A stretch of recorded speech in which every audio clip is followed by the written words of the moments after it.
tama na. Tama na ang pagpapasakit sa mga kakampi ko sa politika.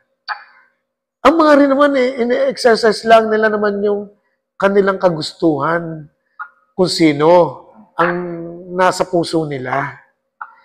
Huwag na naman sila ang pasakitan niya.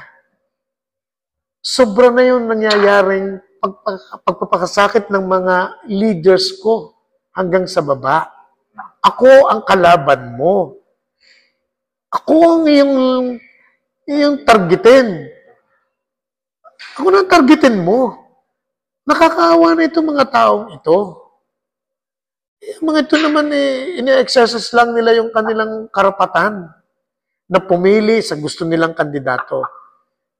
Tayong dalawang magharap dahil nariyan naman ang eleksyon. Gawin natin yung tama at tamang proseso, eleksyon. Tama na rin ang ginagawa mga paninilaw, pagsisilaw diyan sa mga tao. Bigyan din natin ng malayang pagpili ang mga tao natin dito sa distritong ito. Kung talagang napakagaling mo, kung talagang mapakahusay mo, wala kang dapat ikatakot sa akin. Dahil ang sandata mo, sarili mo. Wala kang dapat ika-insecure. Napaka-insecure mo wala kang dapat ika-insecure sa sarili mo dahil sinasabi mong matalino ka Ikaw ang karapat dapat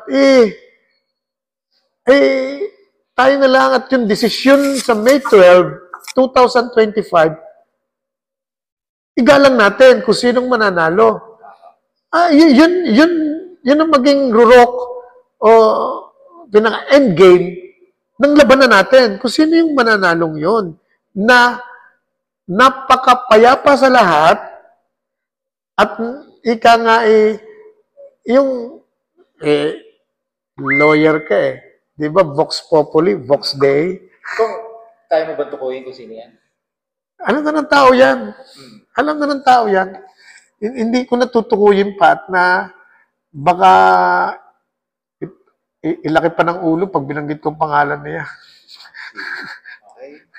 Thank you. Thank you.